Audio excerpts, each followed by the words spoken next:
ఏంటి మీ దగ్గర టిఫిన్స్కి చాలా క్రేజ్ ఉంటుంది, డిమాండ్ ఉంటుంది అంటారు. ఏమేమి టిఫిన్స్ ఉంటాయి? ఎంతకాలం అయింది మీ కిన్నెర టిఫిన్స్ పెట్టి? మాది పెట్టి 12 years అవుతుంది సార్. ఇది 12 years. 12 years అవుతుంది. ఓకే అండి. ఓకే. ప్లస్ మన దగ్గర ఏంటంటే క్వాంటిటీ రెండు మెయింటైన్ చేస్తాం. ఓకే.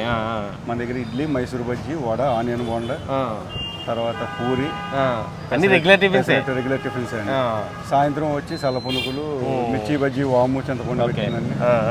తర్వాత బ్రెడ్ బజ్జీ ఫేమస్ అండి మన. అంటే ఈవినింగ్ టైమ్స్ అంతా కూడా స్నాక్స్ ఉంటాయి. ప్లస్ చపాతీ, పరోటా, దోశ, ఇడ్లీ కామన్ అండి. ఓకే. ఓకే. పొద్దున్న అన్ని రకాల టిఫిన్స్. ఏ టైం నుంచి ఏ టైం వరకు ఉంటుంది?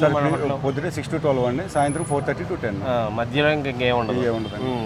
టిఫిన్స్ లో పూరి, ఇంకా బజ్జీ, మైసూర్ బజ్జీ. ఏది ఎక్కువగా చాలా ఎక్కువ మంది ఏం తీసుకుంటుంటారు? రవ దోశ ఒకటి బాగా ఫేమస్. రవ దోశ, మైసూర్ బజ్జీ బాగా ఫేమస్. మైసూర్ వడ ఒకటి అండి. ఎన్ని రకాల చట్నీలు ఇస్తుంటారు? 3 రకాల చట్నీ సార్. అల్లం, టమాటా, పల్లి చట్నీలు. అల్లం, టమాటా, పల్లి చట్నీ.